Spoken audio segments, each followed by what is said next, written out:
agar kalian tidak ketinggalan video-video menarik lainnya. Ingat ya guys, subscribe itu gratis, tidak kemudian. Oke guys, jangan lupa ya.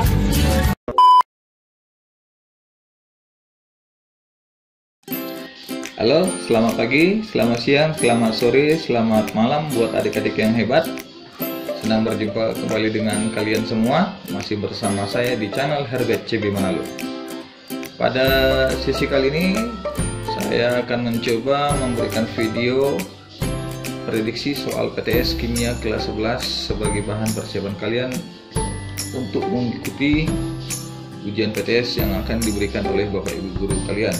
Semoga dengan adanya prediksi soal ini sedikit membantu ya, sedikit banyak membantu adik-adik dalam menyelesaikan soal-soal PTS yang mungkin saja nantinya ada yang mirip dengan soal yang akan diujikan kepada kalian.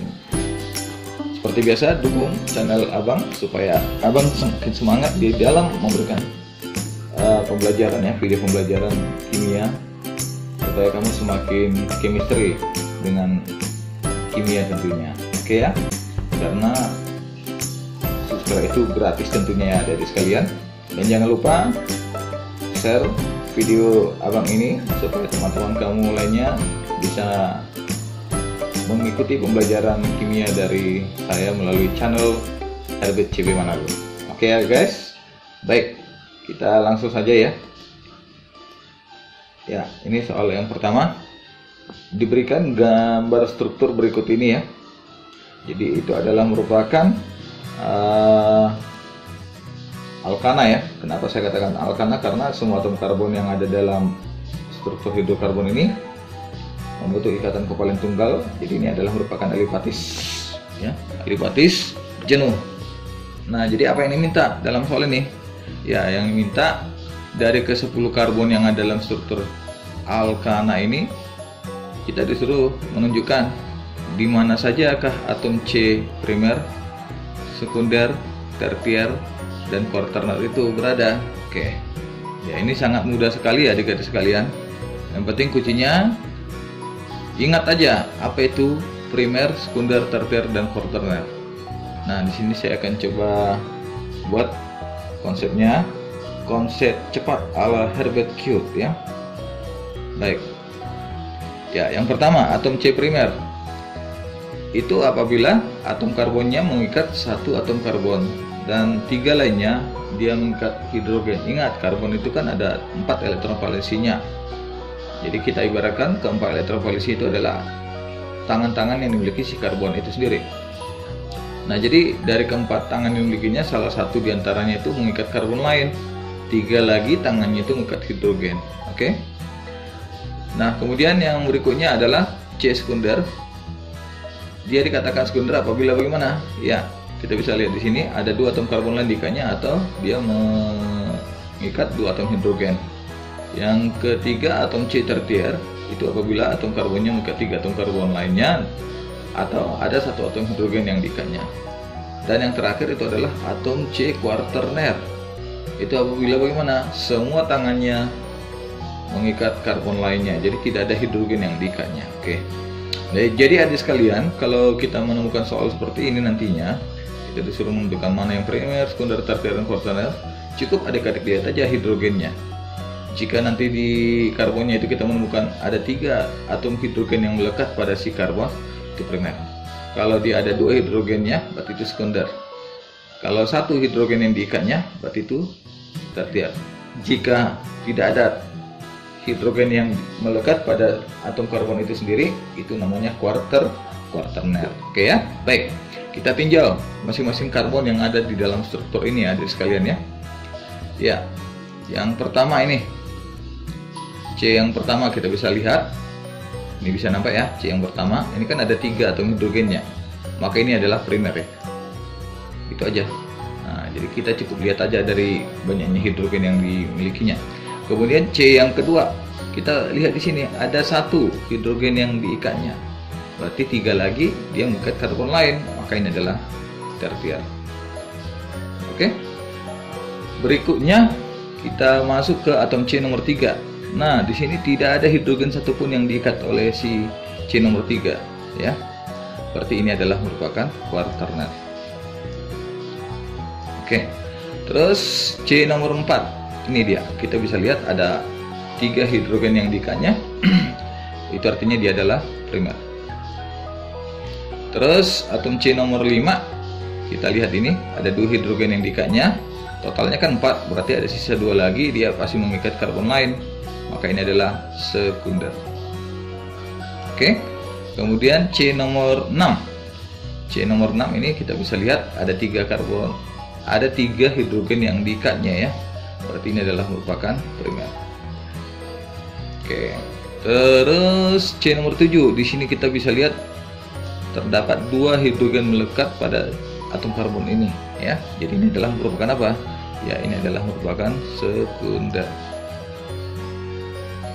Oke. Nah, ini juga sekunder. C nomor 9. C nomor 8, karena ada 3 hidrogen yang melekat pada karbon ini, maka ini kita sebut namanya primer. Terus mana lagi? Ya, C nomor 10 ya. C nomor 10 ini juga primer. Oke, baik. Jadi seperti itu. Dan nah, jadi karena sudah kita identifikasi atom-atom karbon yang ada di dalam struktur ini, maka dapat kita simpulkan atom karbon primer itu ada di mana? Ya, atom karbon primer itu ada di atom C nomor 1, 4 ya, 1, terus nomor 4, nomor 6, terus nomor 10, satu lagi nomor 8 ya, satu lagi nomor 8 ya. Ya, ini nomor 8. Oke. Ya. Terus yang sekunder di atom C nomor 5, terus nomor 7 dan nomor 9. Kemudian tertier di mana? Yaitu di atom C nomor 2. Nah, kemudian yang quaterner itu ada di mana? Iya, atom C quaterner itu bukan di nomor 2 ya, tapi dia harusnya di nomor 3. Ini kita ganti. Perbaiki, harusnya di. Oke. Baik. Gampang kan? Jadi seperti itu caranya ya, teknis untuk menyelesaikan soal seperti ini. Baik, kita lanjut soal nomor 2. Apa katanya di sini? Berikut ini ya. Berikut ini yang bukan merupakan zat yang mengandung senyawa hidrogen di dalamnya. Oke ya. Yang bukan ya. Bukan zat yang mengandung senyawa hidrokarbon di dalamnya. Oke, baik. Jadi kita harus ketahui dulu bagaimanakah sifat daripada senyawa hidrokarbon itu sendiri, supaya nanti bisa ini kita jawab ya. Oke, baik. Nah, jadi secara khusus ya, bahwasanya diketahui ada 2 ya sifat utama yang dimiliki oleh hidrokarbon, tidak dimiliki senyawa lainnya. Apa katanya? Ini dia, yang pertama mengandung atom hidrogen dan karbon, dan yang kedua itu adalah mudah terbakar. Oke. Jadi ini 2 hal yang harus kita ketahui ya, supaya nanti kita bisa mudah menyelesaikan soal seperti ini. Oke. Ya. Jadi yang pertama nih, kita lihat opsi A. Ada bisa lihat daging ya. Daging ini adalah merupakan apa? Merupakan bagian daripada makhluk hidup. Ini udah jelas, ini bagaimana dia? Adalah merupakan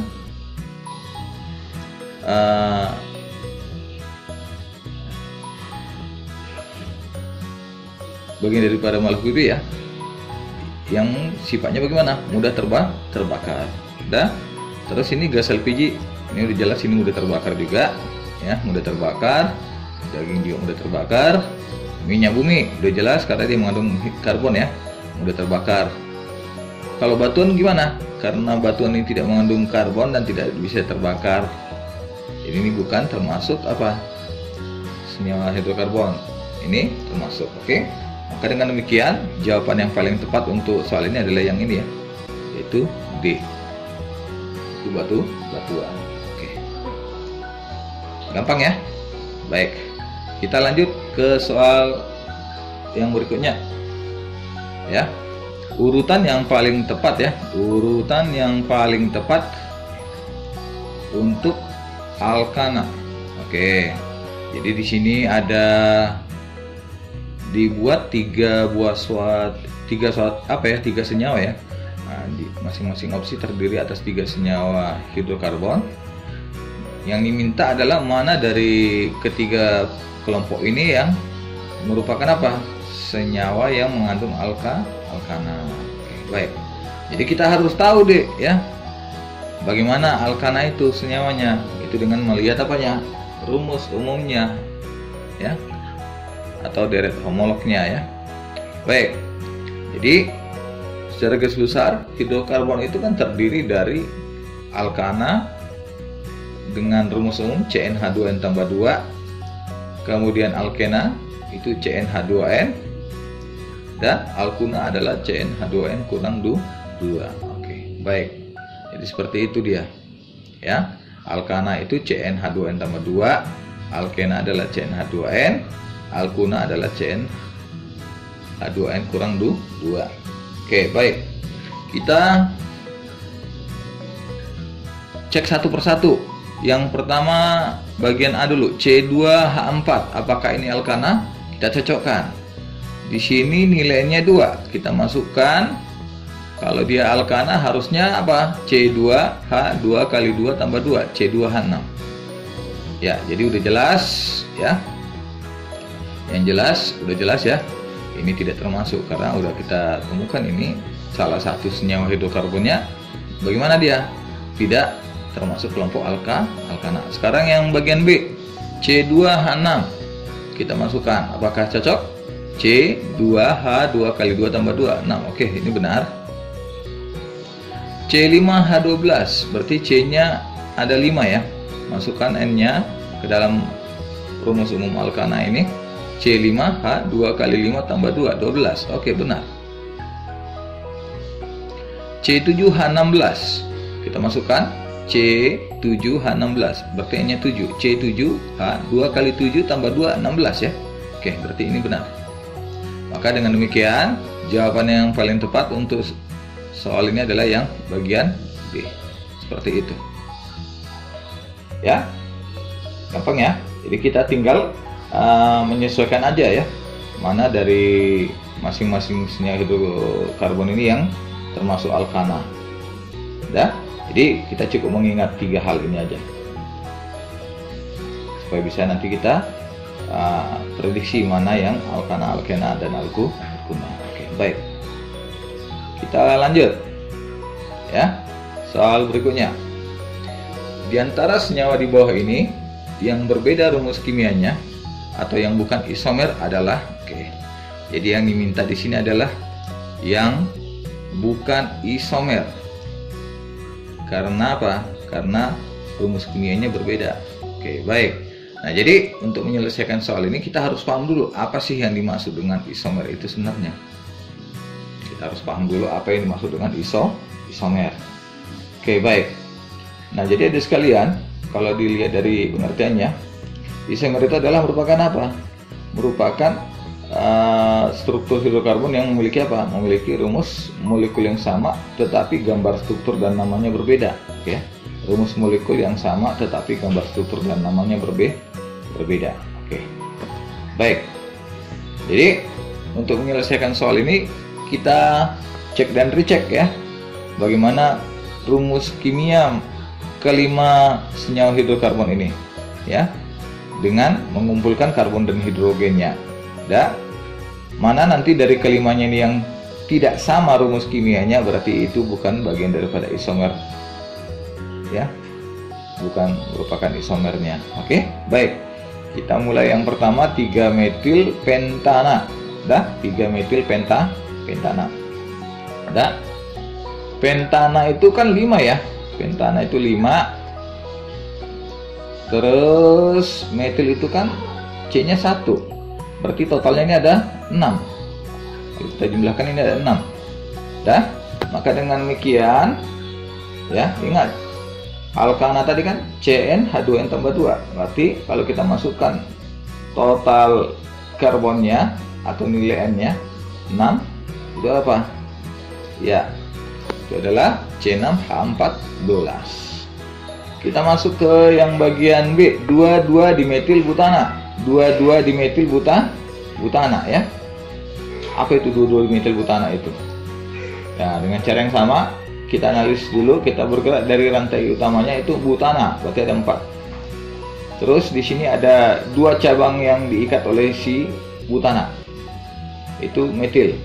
Metil itu kan 1 ya. Berarti karena ada 2 metil, maka ada 2 karbonnya. 2 tambah 4 itu ada 6. Kita masukkan ke dalam persamaan atau rumus umum daripada alkana ya. Berarti ini C6H14. Iya, benar. Ini termasuk isomer ya. Kemudian yang berikutnya heksana itu 6. Berarti ini adalah C6H14. Nah, yang bagian D bagaimana? Kita lihat kembali ya, kita lihat kembali penamaan senyawanya. Kita mulai dari rantai utamanya dulu, butana itu 4 ya. Jadi kita harus tahu ini ya konsep pemberian nama daripada senyawa hidrokarbon, khususnya nama rantai utama dan nama cabang ya. Terus di sini ada metil, metilnya ada 2 yang diikatnya. Metil kan 1, karena ada 2 maka totalnya ada 2. Jadi dengan demikian ada 6 ya atom karbon yang diikatnya, maka senyawanya adalah C6H14.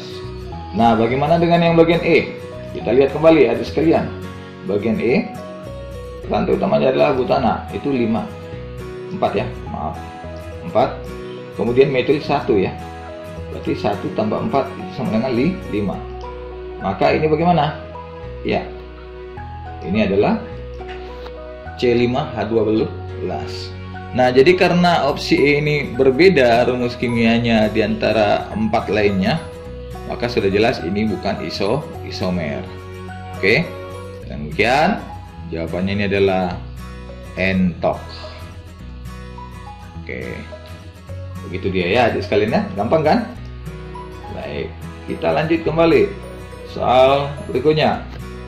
Ketiga reaksi berikut ya. Ini ada 3 reaksi kimia, reaksi hidrokarbon tentunya ya. Nah, jadi dari ketiga reaksi ini berturut-turut bagaimana jenis reaksinya ya? Bagaimana jenis reaksinya? Apakah adisi, substitusi, eliminasi, adisi, eliminasi, substitusi, polimerisasi, adisi, substitusi, eliminasi, adisi, eliminasi, cracking, polimerisasi. Oke, baik. Nah, jadi adik sekalian, kalau kita melakukan soal seperti ini, kita harus paham dulu apa sih yang dimaksud dengan adisi, substitusi, eliminasi, cracking, dan polimerisasi. Oke, di sini abang akan coba berikan pengertian daripada masing-masing reaksi hidrokarbon itu sendiri ya. Ya, yang pertama adisi. Apa itu? Adalah merupakan reaksi penggabungan 2 atau lebih molekul membentuk satu produk tunggal yang ditandai dengan hilangnya ikatan rangkap. Oke. Nah, jadi di sini ada yang perlu kita garis bawahi. Hilangnya ikatan rangkap. Jadi nanti dia di sini akan menjadi apa? Ikatan tunggal. Ya, jadi dia membentuk satu buah ikatan ya. Oke, baik.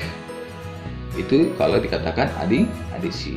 Jadi putus ikatan rangkapnya jadi ikatan tunggal. Dah.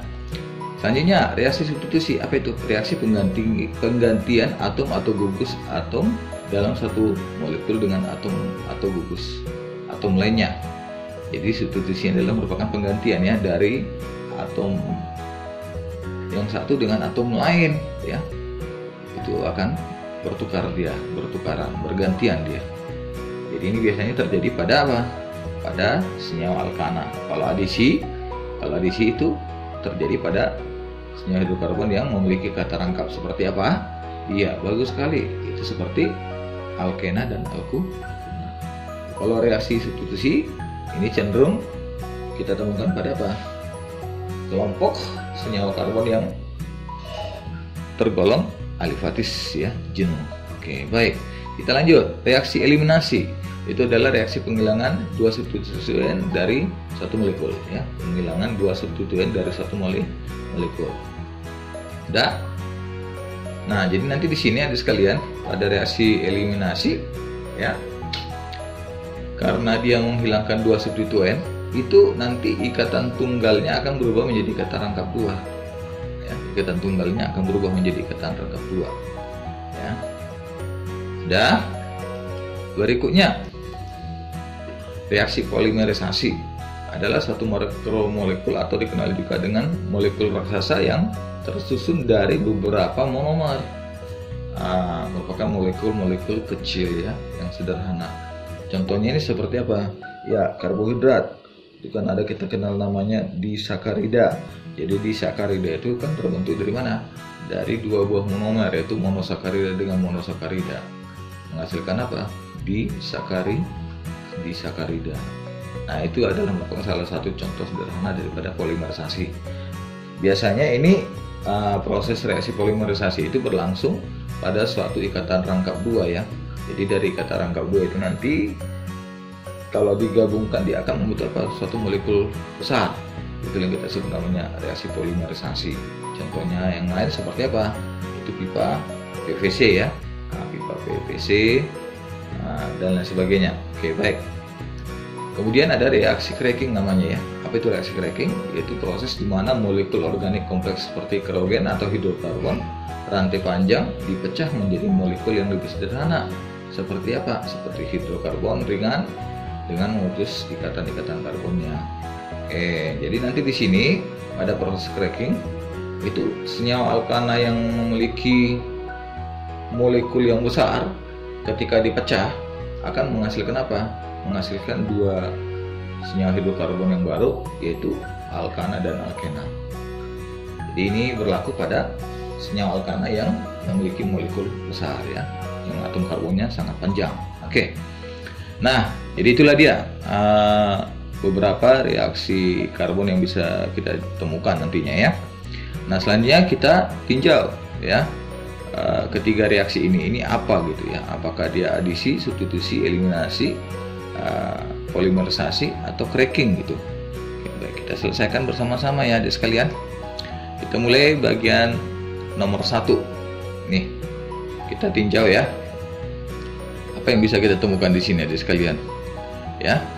CH3, CH2, CH2Br ditambah dengan C25ONa menghasilkan CH3, CH2, CH2O, CH2, CH3 tambah NaBr. Oke, baik. Nah, jadi kalau kita lihat dari reaksinya ini adalah merupakan reaksi yang berlangsung antara siapa? Ya, antara alkil halida ya. Alkil halida dengan apa? Natrium etoksida ya, natrium etoksida. Oke, baik. Nah, jadi pada reaksi ini nantinya terjadi pergantian ya, pergantian gugus, di mana ini gugus Br dengan apa? Dengan Na itu saling berikatan. Nah, itu dia. Kemudian yang ini C25O Na ya, C2H5O ya maksud saya, itu nanti akan masuk kemari menggantikan posisi siapa? Si Br. Sudah, sehingga dia menghasilkan CH2, CH3O, CH3, CH2 dan NaBr. Berarti ini adalah merupakan reaksi substitusi. Bagaimana dengan yang nomor 2? CH3, CH3 tambah NaOH menjadi apa? CH3, CH rangkap 2, CH2Br tambah NaBr tambah H2O. Oke. Nah, ini saya rasa ada yang kurang lengkap ini ya, reaksinya ya. Harusnya ini ada apa namanya? Ada HBr-nya ya. Nah, tambah HBr lagi. Sudah? Karena di sini kita lihat pada produknya menghasilkan apa? Yang menghasilkan Br2 ya. Oke. Jadi ini adalah merupakan apa? Ini adalah merupakan reaksi eliminasi ya, reaksi eliminasi. Kenapa saya katakan seperti itu? Karena pada reaksi ini kita bisa lihat ya. Ini kan kita bisa lihat ini kan ada ikatan rangkap duanya. Cara ini ada ikatan tunggal. Oke. Baik. Ya, jadi seperti itu. Nah, ini adalah merupakan reaksi eliminasi. Sudah? Nah, bagaimana dengan yang nomor 3? Ini kita bisa lihat CH3, CH, CH2 tambah HBr menjadi CH3, CHBr, CH3. Ini adalah alkena ya, karena dia memiliki kata rangkap 2. Ketika direaksikan dengan asam halida, bagaimana dia? Ya, dia membentuk apa? Ikatan tunggal ya. Ikatan tunggal. Jadi ini putus. Terus nanti H dan Br-nya akan masuk kemari. Ya, H dan Br-nya akan masuk kemari. Ya. H dan Br-nya masuk kemari ya. Jadi H-nya ini bentuk ke sini. Kemudian Br-nya masuk kemari. Oke. Jadi karena ini adalah merupakan reaksi pemutusan ikatan rangkap jadi ikatan tunggal, maka ini adalah adisi. Ini adisi. Ini tadi apa? Ini adalah merupakan eliminasi. Sementara ini adalah substitusi. Oke, berarti dengan demikian jawaban yang paling tepat untuk soal ini adalah yang D. Oke, seperti itu dia sekalian ya. Gampang ya. Baik, kita lanjut yang berikutnya. Nah, ini adalah soal tentang termokimia. Jika diketahui gas nitrogen bereaksi dengan gas hidrogen menghasilkan gas NH3 amonia ya. Diketahui delta H-nya sama dengan negatif 92 kJ. Perubahan entalpi pada penguraian 1 mol gas NH3 menjadi unsur-unsurnya adalah apa gitu. Oke, ini adalah merupakan apa? Subtopik dari termokimia, yaitu tentang jenis-jenis perubahan entalpi. Dilihat dari apa? Dilihat dari reaksi yang berlangsung pada termokimia itu sendiri. Jadi ada pembentukan, ada entalpi pembentukan namanya ya, ada entalpi penguraian standar, ada entalpi pembakaran. Jadi adik-adik harus ingat itu. Nah, silakan pelajari kembali materi tentang entalpi molar ataupun jenis-jenis perubahan entalpi ini pada video sebelumnya ya di channel abang ini ya. Oke, baik. Jadi kita harus ingat ya bahwasanya entalpi penguraian itu adalah merupakan apa? Entalpi terurainya 1 mol senyawa menjadi unsur-unsurnya. Nah, jadi ingat, karena entalpi penguraian itu adalah merupakan kebalikan daripada entalpi pembentukan, maka nilai delta H-nya adalah nilai delta H penguraian itu adalah lawan daripada delta H pembentukan. Misalnya nih, seperti ini kan. Ini kan delta H pembentukan 2 mol NH3 ya, itu kan negatif 92 kJ. Berarti untuk penguraian 2 mol NH3 itu bagaimana? Itu pasti positif 92 kJ. Oke, itu dia seperti ini ya.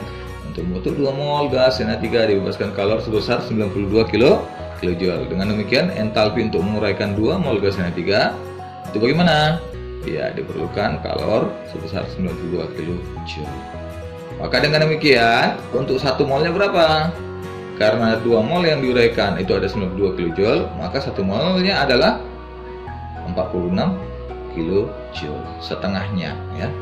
Jadi 92 dibagi 2 dapatnya 46 kJ seperti itu. Oke ya, gampang ya adik sekalian ya.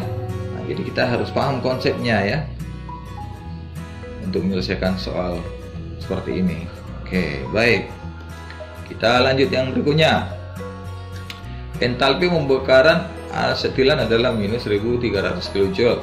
Entalpi pembentukan asetilen C2H2 adalah Jadi ingat, untuk menentukan besarnya perubahan entalpi pada suatu reaksi kimia itu bisa kita lakukan dengan berbagai cara ya. Yang pertama dengan kalorimeter ya, itu dengan perhatikan berapa besar massa zat yang terjadi pada suatu reaksi kimia.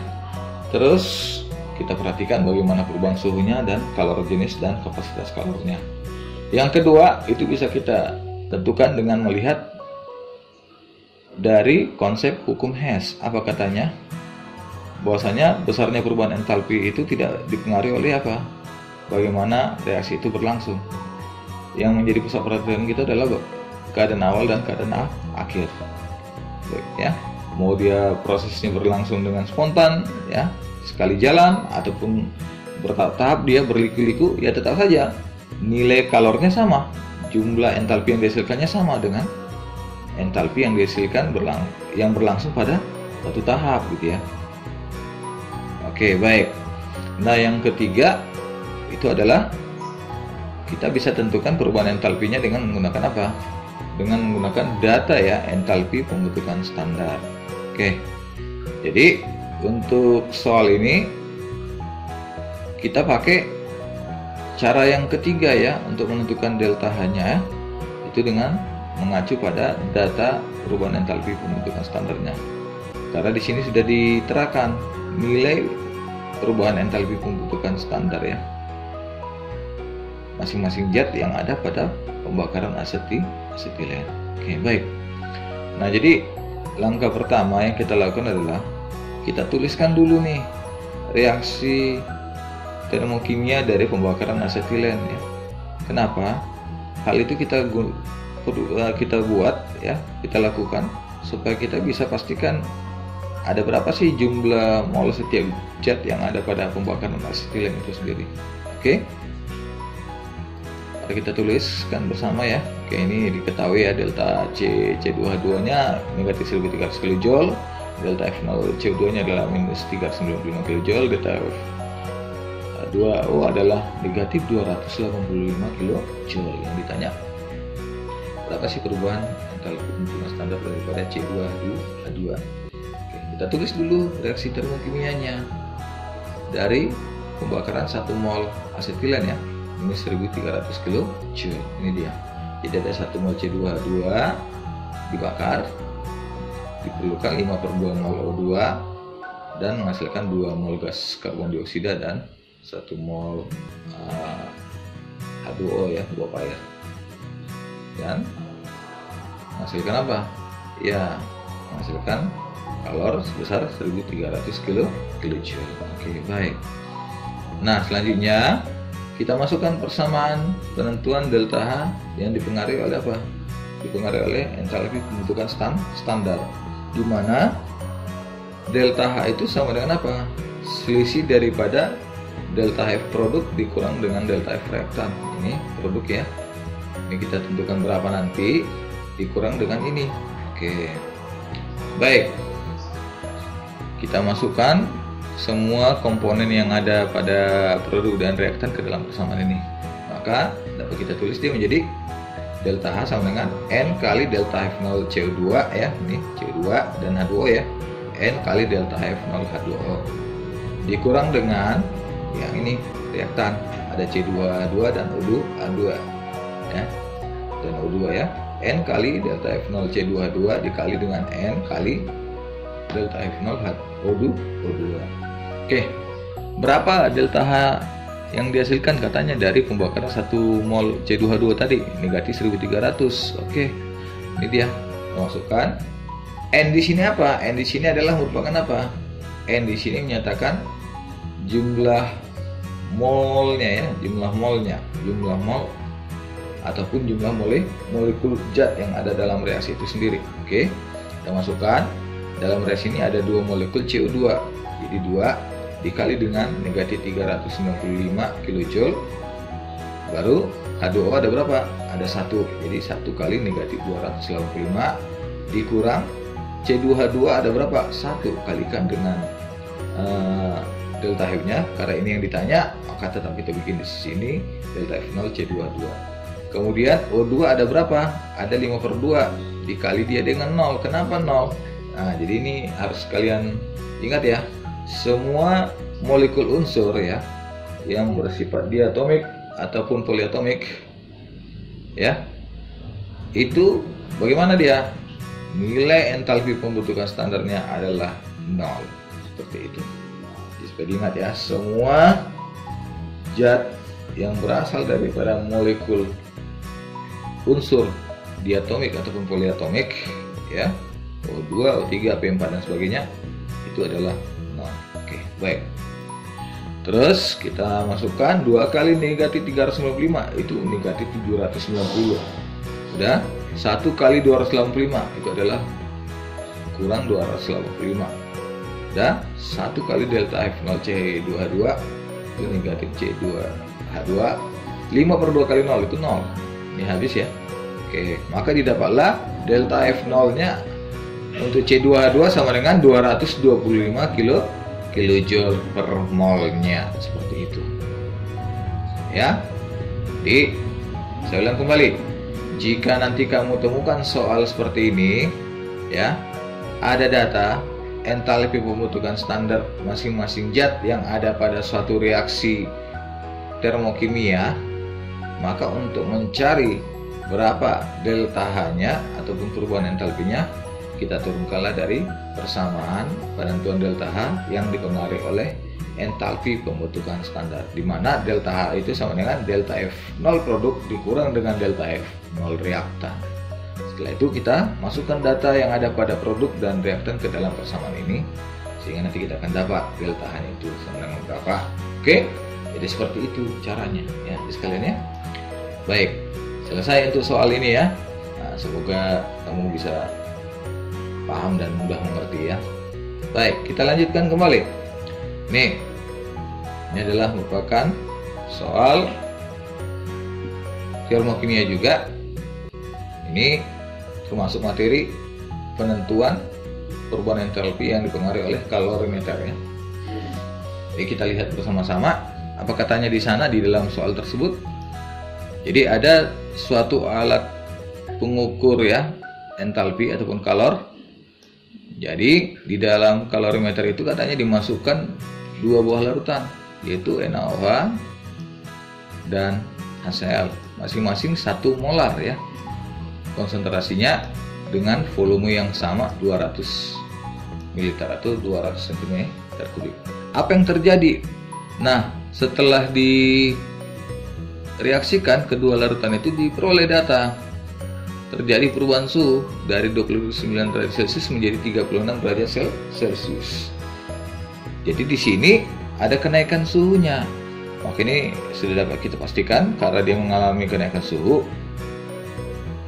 Sistem bagaimana? Mengalami peristiwa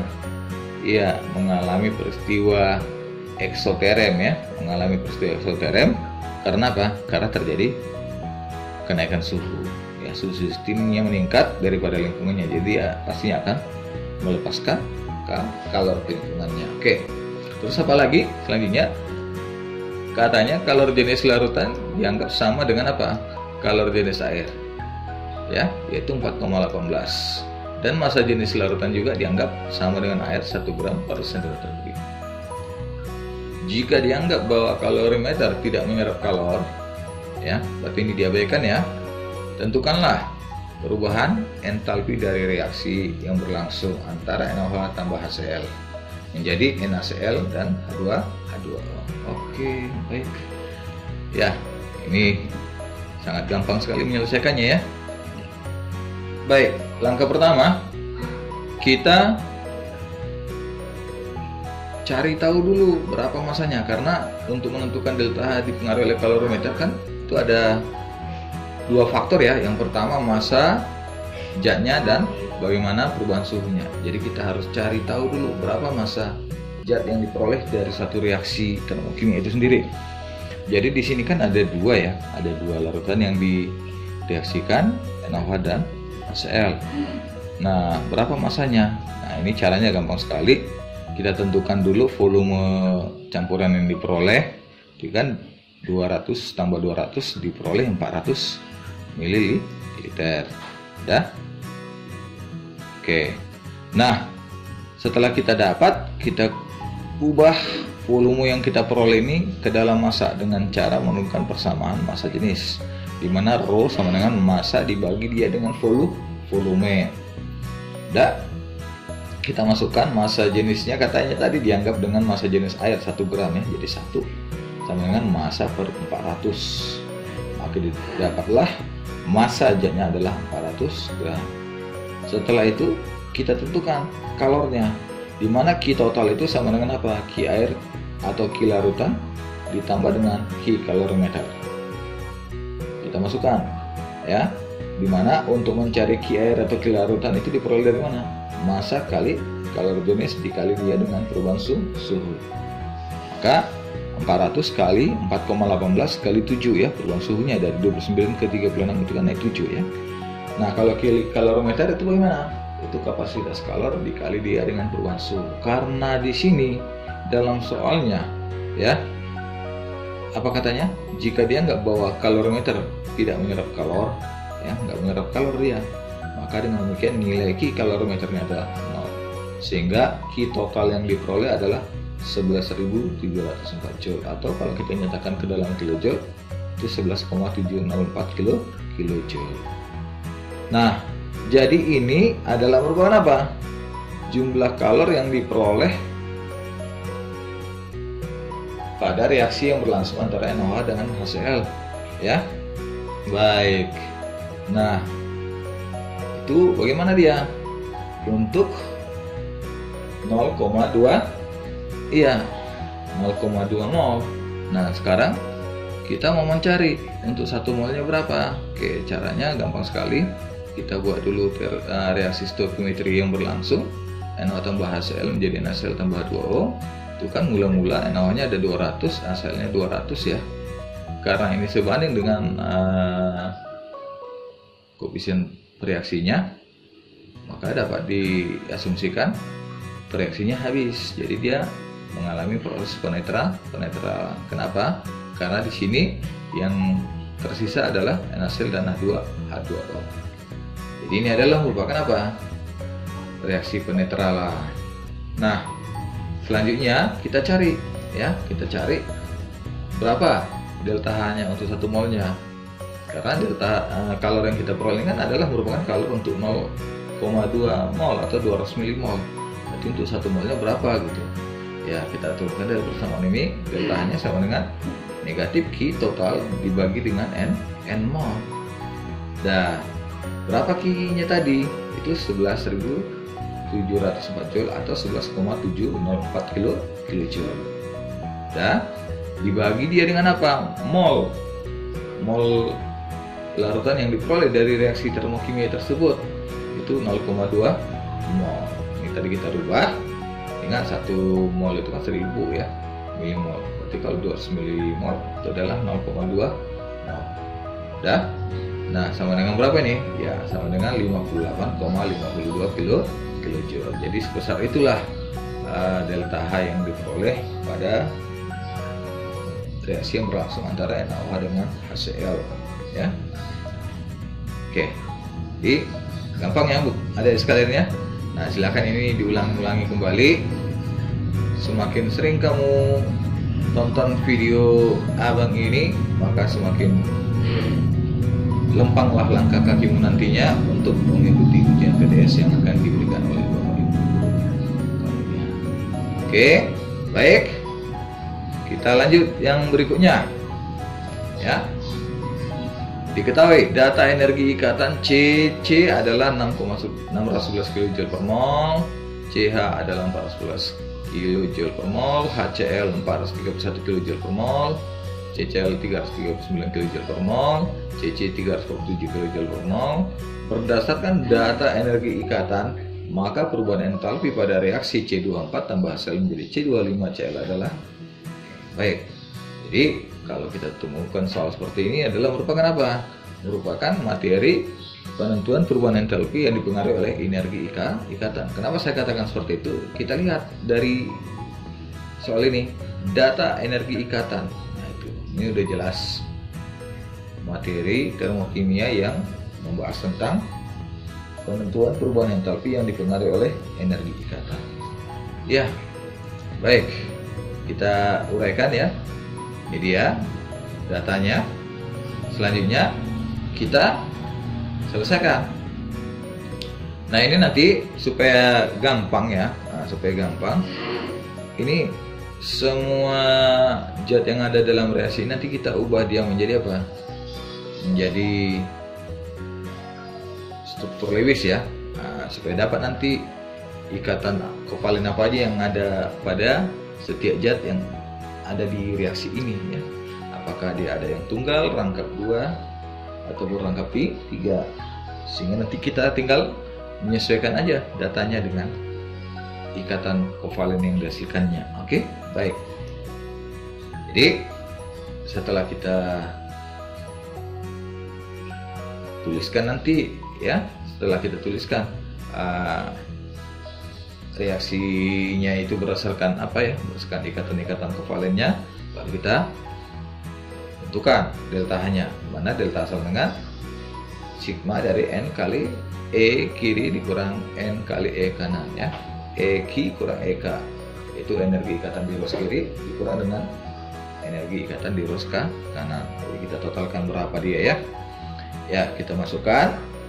Ya, pada ruas kiri itu ada ikatan apa saja. Nah, jadi seperti yang saya katakan tadi, ini harus kita gambar dulu ikatan kimianya supaya dapat ya. Oke, baik. Jadi kalau saya lihat di sini C24 ini adalah merupakan hidrokarbon golongan alkena ya, CnH2n. Berarti dia memiliki ikatan rangkap 2 pada 2 atom karbonnya ya. Jadi N kali energi ikatan CC rangkap 2 ditambah dengan, selain ada ikatan CC, ada apa lagi di sini, yaitu C dengan H. Di N kali E CH. Tambah ada apa lagi? HCl. N kali E HCl dikurang dengan ya yang di kanan, ruas kanan, E kanan ya. Ada 2 atom karbon yang berikatan tunggal. Ya, ada 2 atom karbon berikatan tunggal. Jadi N kali E CC tambah N kali E CH. N kali E CH itu ada 5 tambah N kali E CCl. Dah, selanjutnya kita masukkan datanya. Ini NECC itu 1 ya. Nah, 1 C rangkap 2-nya kali energi ikatannya itu ada 611. Oke, tambah 4 kali 411 ya, tambah 1 kali 431 dikurang dengan 1 kali 347 tambah 5 kali 411 tambah 1 kali 347. Maka didapatlah deltanya sama dengan 611 tambah 1644 tambah 431 kurang 347 tambah 2055 tambah 347, sehingga didapatlah deltanya sama dengan 2686 dikurang dengan 2749 sama dengan negatif 63 kilojoule. Jadi seperti itu dia. Nah, jadi tips dan triknya di sini ada sekalian. Kalau nanti kita menjumpai soal penentuan perubahan entalpi yang dipengaruhi oleh energi ikatan, maka langkah pertama kau gambarkan dulu ikatan kovalen yang terdapat pada reaksi yang diketahui di dalam soal. Setelah itu masukkan datanya sehingga dapatlah nanti kita hitung berapa nilai delta H-nya. Negatif 63 kilojoule. Oke, baik. Jadi abang ngerasa cukuplah dulu ya sampai sini ya. Tidak lupa di sini saya mengucapkan terima kasih, semoga bermanfaat ya buat adik-adik semua. Bubur sumsum di piring kaca, selamat berjuang adikku. Dan salam di dalam baki, yang beri subscribe moga murah rezeki. Asik. Nah, tiada kata menang, tiada kata kalah, semua hebat. Sampai berjumpa kembali di pertemuan kita selanjutnya. Wassalamualaikum warahmatullahi wabarakatuh. Om Santi, Om Santi. Namo Buddhaya. Salam kebajikan. Salam sejahtera buat kita semua.